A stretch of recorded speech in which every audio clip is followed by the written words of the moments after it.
લોકસભા ચૂંટણી 2024ના પડઘમ વાગી ચૂક્યા છે, જેમાં અન્ય પક્ષો કરતાં ભાજપ માઇક્રો પ્લાનિંગ સાથે મતદારોને પોતાને પક્ષે કરવા મંડી પડી છે. ત્યારે ચૂંટણી હજી જાહેર નથી થઈ એ પૂર્વે ભાજપે પોતાના કેટલાક ઉમેદવારો જાહેર કરી દીધા છે. સાથે જ ચૂંટણીનો ઢંઢેરો જાહેર કરવા પૂર્વે મોદી સરકારની 10 વર્ષોની કામગીરી લોકો સુધી પહોંચાડી વિકસિત ભારત બનાવવા કેવા આયોજનો હોવા જોઈએ એ માટે કાર્યકરો મતદારો વચ્ચે પહોંચીને તેમના સૂચનો મેળવી કેન્દ્રીય સ્તરે પહોંચાડશે. સંકલ્પ પત્ર અભિયાન આજે પ્રારંભ કરી 4 પ્રકારે લોકોના સૂચનો મેળવીને ભાજપ પોતાનો ચૂંટણી ઢંઢેરો બનાવશે.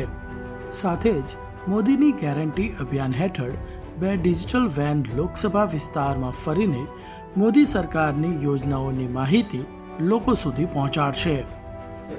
ભારતીય જનતા પાર્ટી દ્વારા રાષ્ટ્રીય સ્તરેથી સમગ્ર દેશમાં વિકસિત ભારત સંકલ્પ પત્ર 2024 આ કાર્યક્રમની શરૂઆત કરવામાં આવી છે.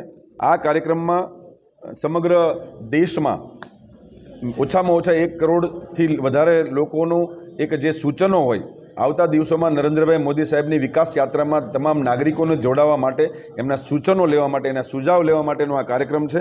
એ 4 રીતે એ લોકો સૂચનો આપી શકશે. એક આ પેટી છે. આ પેટીમાં પોતે કાર્ડના માધ્યમથી પોતે જે પોસ્ટકાર્ડ લઈને અમારા કાર્યકર્તાઓ ઘર ઘર સુધી જશે, એમના સૂચનો લેશે અને પેટીમાં નાખવામાં આવશે. એક મોબાઈલ નંબર પણ લોન્ચ કરવામાં આવ્યો, 9090902024. આ મોબાઈલ નંબર ઉપર કોઈ પણ નાગરિક જ્યારે મિસ કોલ કરશે ત્યારે એમને સામેથી ફોન આવશે અને 30 સેકન્ડમાં પોતાનો સુઝાવ એ બોલીને એમાં રેકોર્ડ કરી શકશે. એ સિવાય નમો એપના માધ્યમથી પણ પોતે કોઈ પણ વ્યક્તિ એ પોતાનો સુઝાવ સૂચન રજૂ કરી શકશે. એ સિવાય ચોથી જે વાત છે, ઈમેલ કરીને પણ એ વ્યક્તિ પોતાનું સૂચન આપી શકશે. એ સિવાય ભારતીય જનતા પાર્ટી દ્વારા દરેક લોકસભા ક્ષેત્રમાં 2 LED પ્રચાર વાનનું લોન્ચિંગ કરવામાં આવ્યું છે. દરેક લોકસભા ક્ષેત્રમાં 2 LED પ્રચાર વાન ફરશે, નાની નાની સભાઓ કરશે અને લોકોના સૂચનો એને સુઝાવ લેવામાં આવશે. આજે નવસારી લોકસભા ક્ષેત્રમાં માનની CR પાટીલ સાહેબ જે અહીંના લોકસભાના ઉમેદવાર છે, ગત ચૂંટણીમાં સમગ્ર દેશમાં સૌથી વધારે લીડથી એ જીત્યા હતા.